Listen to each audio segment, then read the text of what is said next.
Right, welcome back, everybody. Let's get into the trending topics of the day as we reach 22 minutes before 7 here on this Monday edition of Morning Live. The first up, sad news coming on over the weekend, and that is the top hashtag, which is Rest in Peace, Deborah Fraser. So very, very sad that we learnt about the passing of Deborah Fraser, and this was, quite a sudden one, as the family was saying. It was a short illness. She was at the Chris Hani Baragwanath Hospital, dying yesterday at the age of 56.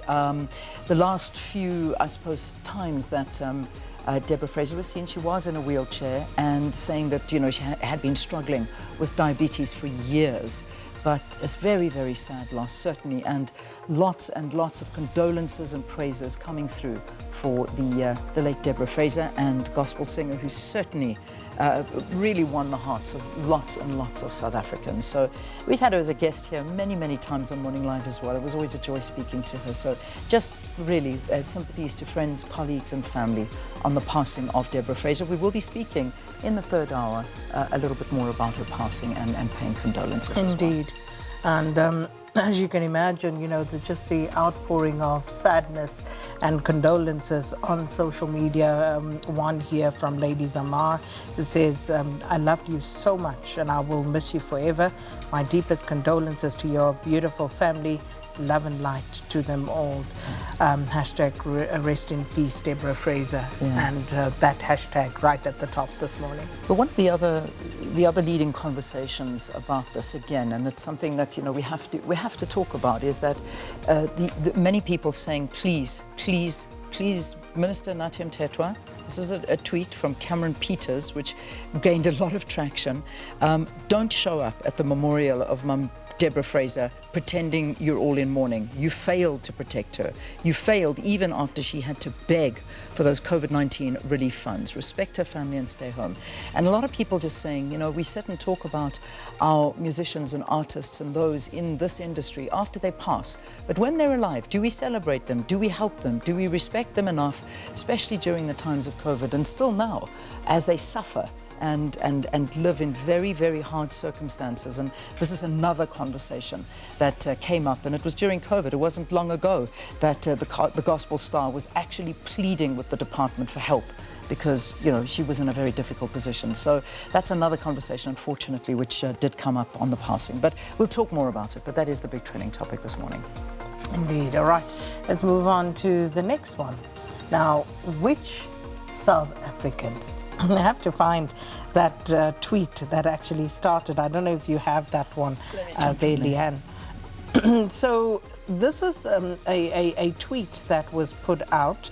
I'll just try to find it. And someone had posed a question.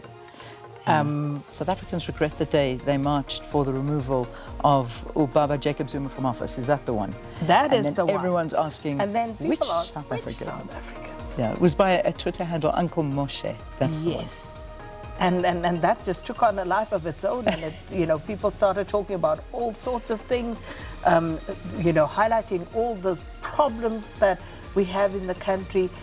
So what I thought was very funny, one that was doing the rounds yesterday, these fake passports. Yes. So there was one of those, and people were asking, like, which South Africans? These ones? Yeah. It's quite interesting. We didn't know. Yeah, so that was quite a big one, and it was trending yesterday and this morning as well. I'm seeing it dropping off now, but that was a big one. And then, of course, I think the next trending topic is, related to this one, which I think is Zuma. Let's bring that up on again. But obviously, there's more to that story as well, the Zuma one. So, as much as it may be about which South Africans and the talking to that as well, there's also a lot of stories and a lot of talk about the Zondo Commission and the big stories coming up saying details revealed in bank statements subpoenaed by the Zondo Commission. And then, of course, more about the Zondo Commission. And we'll talk about Tony Yengeni as well, who has written to the JSE to investigate Chief Justice Raymond Zondo's conduct for alleged breach of the Code of Judicial Conduct related to comments made in the fourth part of the Zondo Commission report. So there is more, with regard to Zuma and that other one. But there's lots going on that conversation.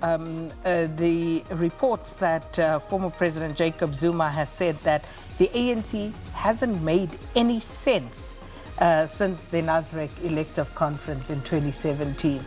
And as you can imagine, people weighed in on that quite liberally. Yeah, it is. All right, come 2024, that's another one that also jumped out this morning. And this has all got to do with the elections. I mean, this is, we all know this, and 2024 is going to be our big elections, and people are just saying, come 2024, we're going to vote with our hearts. And, this is a very big one that gained a bit of traction.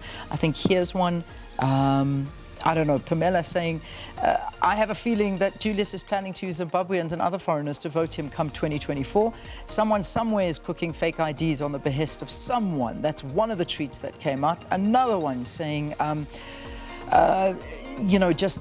2024, IFP has smelled the coffee. They tabled an ideology of putting South Africans first. Come 2024, the ANC, EFF and DA will lose voters to the Patriotic Alliance, Action SA and maybe IFP, although it might be too late. So there's lots about the elections, and I see Action SA using that come 2024. Indeed, and the Futsek hashtags also being thrown in there, We used to have those. Those were a Friday Remember thing, that? Remember? Like clockwork. Every Friday morning. Futsek someone. Yes.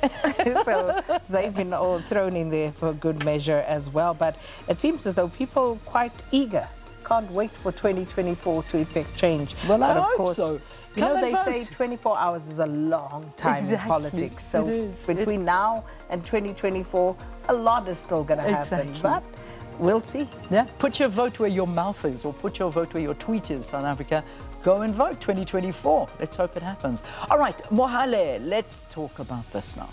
Hey. Sure. Well, I'm not even sure what to talk about, because this is, of course, Somizi's husband, soon-to-be ex-husband, and all of the wrangling that's been going on in terms of them splitting. So now it turns out that apparently Somizi had said that Mohale will not get a cent from this dissolution of their union. And people were now talking about whether their union was actually legal and recognized. Yeah. So then was the whole discussion then turned on customary marriages, and whether two men or two women getting married is actually recognized customarily. How do you prove that a customary union took place when the customs themselves don't recognize this? So it's just one huge discussion, and then some are saying, well, the constitution of the land ultimately reigns supreme, and of course there is proof that they were married. Somizi himself has said so, all of those sort of things. So all of those good things happening there. Wow, that's a big one. So go in there if you want to, go and read it, because that's the Mohale and Somizi.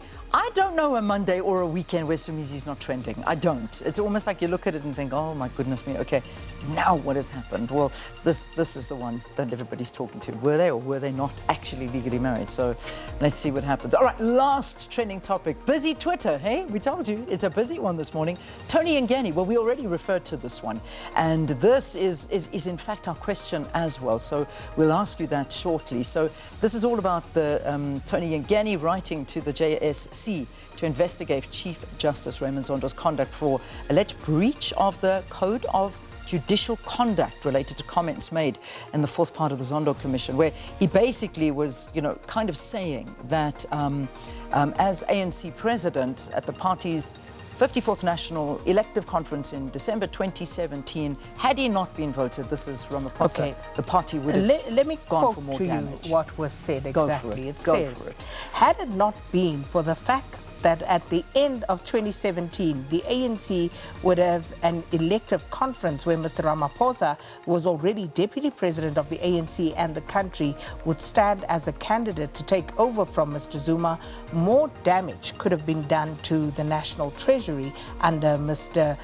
Gigaba than may have been done. That's from paragraph 232 of the fourth part of the Zondo Commission report. Not happy with those comments. So this is what Tony Ngeni is essentially referring to. Essentially saying that this amounts to political meddling and, just basically fanning the factional fires within the ANC, essentially. Yeah.